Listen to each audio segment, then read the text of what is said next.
মেয়েদের বিয়ে বাড়িতে নাচ দেখো, এখনকার মেয়েরা বিয়েতে যায় শুধু নাচতে। দেখো বৌদিদের নাচটা, তো বৌদিদের নাচ দেখে আমার এত হাসি পাচ্ছিল, তা আমি হাসিটা ধরে রাখতে পারলাম না। দুই বিয়ে বাড়ির লোক এসছে পুকুরে জল নিতে, আইবুড়ো জল নিয়ে গেলে তবে মেয়েকে স্নান করাবে। আর বৌদিরা দেখো কত আনন্দ করছে, নাচছে। আর আবার একটা বৌদির চুল ঠিক করছে, বৌদির শ্বাসটা ঠিক মনে হয়নি, তাই বৌদি চুলটা ঠিক করছে। আর এদিকে ব্যান্ড পার্টিরা বাজনা বাজাচ্ছে, আর বৌদিরা দেখো নাচছে, ব্যঞ্জনের তালে তালে বৌদিরা নাচছে। আর এই ঘাটে আবার জল নিচ্ছে, যেহেতু কনেকে চান করাবে তো তাই এই ঘাটেতেও জল নিচ্ছে।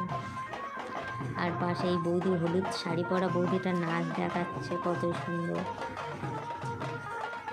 আজ সরস্বতী পুজো, আবার বিয়ের লগ্ন, তাই দেখো এই এক দল জল নিয়ে চলে যাচ্ছে, আর এক দল এসছে জল নেবে। আর আমার ছেলে দেখো দাঁড়িয়ে আছে, ও কি বলবে বুঝতে পারছে না। বন্ধুরা ভিডিওটা কেমন হলো একটু লাইক